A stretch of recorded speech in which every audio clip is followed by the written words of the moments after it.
আজ রোববার 15 ডিসেম্বর দুপুরে জেলার বোদা উপজেলার সাকোয়া ইউনিয়নের 9 দিঘি সরকারি প্রাথমিক বিদ্যালয় চত্বরে শিশু স্বর্গ ফাউন্ডেশনের উদ্যোগে ও এভারেস্ট ফার্মাসিউটিক্যালের সহযোগিতায় এই শীত আনন্দ উপহার উৎসব শুরু হয়।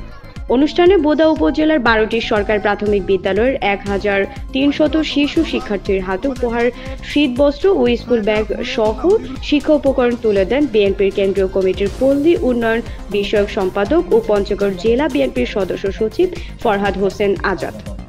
এ সময় রোশন আরা মেমোরিয়াল শিশু স্বর্গ বিদ্যানিকেতন তেঁতুলিয়া পঞ্চগড় প্রধান শিক্ষক নজরুল ইসলামের সভাপতিত্বে অনুষ্ঠানে বোদা উপজেলার নির্বাহী কর্মকর্তা শাহরিয়ার নজির, সিনিয়র সহকারী পুলিশ সুপার রুনা লায়লা, সহকারী কমিশনার বোদা পঞ্চগড় এস.এম. ফুয়াদ সহ অনেকে উপস্থিত ছিলেন।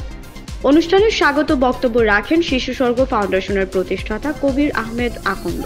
পর্যায়ক্রমে পঞ্চগড় জেলার বিভিন্ন সরকারি প্রাথমিক বিদ্যালয়ের আরও 3200 জনের মাঝে শীতবস্ত্র ও শিক্ষা উপকরণ শিশুদের হাতে উপহার তুলে দেওয়া হবে।